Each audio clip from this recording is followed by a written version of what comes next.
നമസ്കാരം. ഞാൻ ബിന്ദു ബാബു. പുസ്തക പരിചയം 75. ചില എഴുത്തുകാരുണ്ട് കഥകൾ പറഞ്ഞ് നമ്മളെ അത്ഭുതപ്പെടുത്തും. കഥകളിലെ കഥാപാത്രങ്ങളും കഥാസന്ദർഭങ്ങളും നമ്മൾ ഒരിക്കൽ കണ്ടതോ അല്ലെങ്കിൽ നമ്മൾ അത്രമേൽ ഇഷ്ടപ്പെടുത്തുന്നതോ ആയിരിക്കും.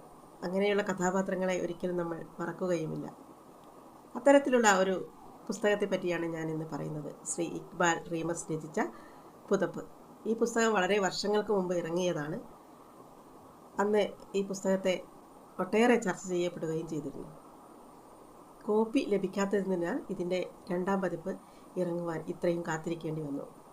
ഒരു വായനക്കാരൻ്റെ അമൂല്യമായ ശേഖരത്തിൽ നിന്നും ലഭിച്ച ഒരു കോപ്പി ഇതിൻ്റെ രണ്ടാം പതിപ്പ് ഇന്ന് ഇറക്കാൻ സാധ്യമായി എന്നതിന് വളരെ സന്തോഷമുണ്ട്. ഈ പുസ്തകത്തിൻ്റെ വില 130 രൂപയാണ്. മലയാള ഭൂമിയാണ് ഈ പുസ്തകം ചെയ്തിട്ടുള്ളത്.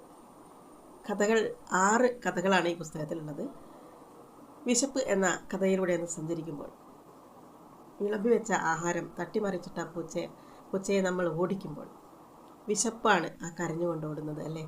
കഥാകാരൻ ഒരിക്കൽ ആ പൂച്ചയെ പോലെ ഒരു പൂച്ചയോടൊപ്പം ഓടേണ്ടി വന്നു.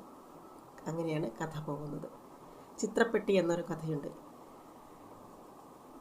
താൻ ജീവിച്ച ഒരു വീട് വിട്ട് അവസാന കാലത്ത് പോകേണ്ടി വരുന്ന അവസ്ഥയിൽ തിരിഞ്ഞു നോക്കുമ്പോൾ തൻ്റെ ചിത്രപ്പെട്ടി കാണുന്നു.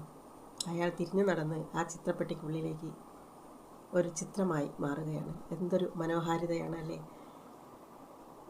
നിയോഗം എന്ന ഒരു കഥയുണ്ട്. മരിച്ചിട്ടും മരിക്കാതെ കാത്തു കിടക്കുന്ന ചില അവകാശങ്ങളെപ്പറ്റി. ഓരോരുത്തർക്കും ഉണ്ടാകും മരിച്ചു പോയിട്ടും മരിക്കാതെ അല്പം കൂടി കാത്തു കിടക്കുന്ന കുറേ അവകാശങ്ങൾ. ഈ 6 കഥകളും 6 തരത്തിൽ നമ്മളെ അത്രമേൽ ഇഷ്ടപ്പെടുത്തും. ഇക്ബാൽ റീമസ് രചിച്ച പുതപ്പ്.